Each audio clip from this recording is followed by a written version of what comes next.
Hello, boys and girls. Today, our story is Goldilocks and the Three Dinos by one of your favorite authors, Mo Willems. Goldilocks and the Three Dinosaurs. Once upon a time, there were three dinosaurs: Papa Dinosaur, Mama Dinosaur, and some other dinosaur who happened to be visiting from Norway.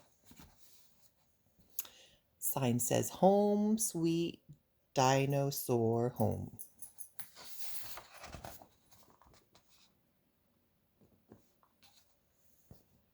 One day, for no particular reason, the three dinosaurs made up their beds, positioned their chairs just so, and cooked three bowls of delicious chocolate pudding at varying temperatures.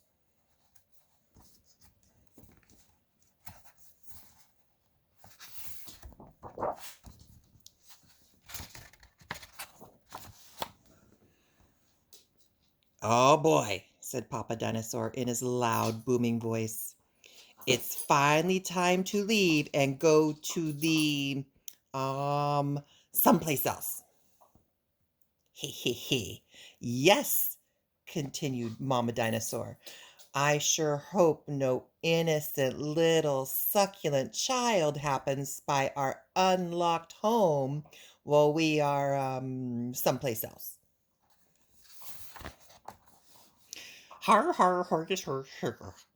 The other dinosaur made a loud noise that sounded like a big evil laugh, but was probably just a polite Norwegian expression.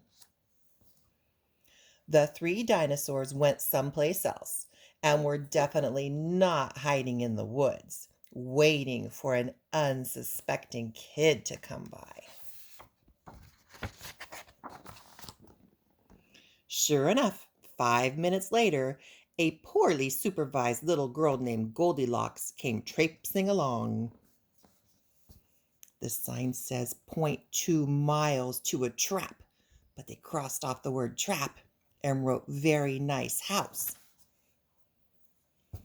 Just then, the forest boomed with what could have been a dinosaur yelling, "Gotcha!" But I'm pretty sure it was just the wind. The loud noise was immediately followed by another loud noise that sounded kind of like, "Be patient, Papa Dinosaur. The trap is not yet sprung." But that could have been a rock falling or a squirrel. That sign says getting closer.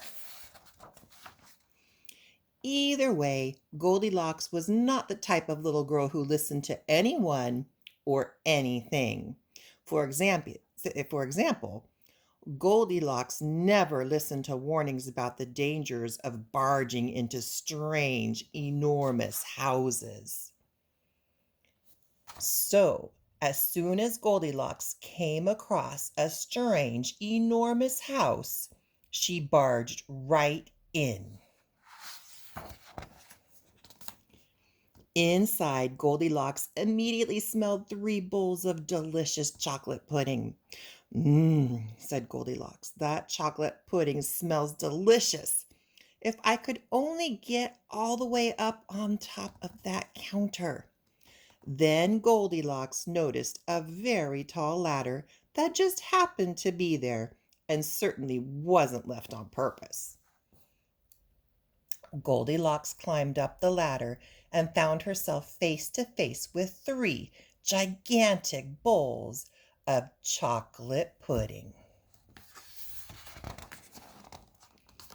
The first bowl of chocolate pudding was too hot, but Goldilocks ate it anyway because, hey, it's chocolate pudding, right? The second bowl of pudding was too cold, but who cares about temperature when you've got a big bowl of chocolate pudding? Not her.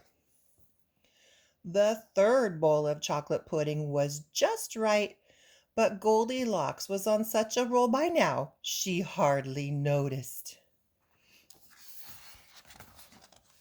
Soon, Goldilocks was stuffed, like one of those delicious chocolate-filled little girl bonbons, which, by the way, are totally not the favorite things in the whole world for hungry dinosaurs. Tired and groggy, Goldilocks noticed 3 chairs in the living room, so she climbed down the ladder and walked out of the kitchen.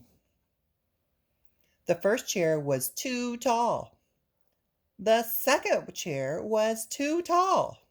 But the third chair was too tall. Goldilocks wasn't going to climb that high just to sit in some chair, so she hiked over to the bedroom. When she got there, Goldilocks noticed that the beds were also gigantically big. "What is going on around here?" groaned the exhausted girl. "The bears that live here must be nuts." Just then, the room filled with a loud, booming noise that was either a passing truck or a dinosaur gloating. "A few more minutes and she'll be asleep. Delicious, chocolate-filled little girl bonbons are yummier when they're rested." Even a little girl who never listens to anyone or anything had to hear that. Goldilocks took a minute to stop and think, which was longer than she was used to stopping and thinking. "Hey," she told herself, "this isn't some bear's house. This is some dinosaur's house." Say what you like about Goldilocks, but she was no fool. As quickly as she could, she ran to the back door and got out of there. Just then, a loud plane flew by, which sounded pretty much like a trio of dinosaurs yelling, "Now!" or "Charge!" or the Norwegian expression for chewy bonbon time. Suddenly, and completely coincidentally, the 3 dinosaurs rushed through the front door. But they were too late. Goldilocks was gone, and all that was left in the house were 3 disappointed dinosaurs. The end. And the moral is, if you ever find yourself in the wrong story, leave. And the moral for dinosaurs is, lock the back door. The end.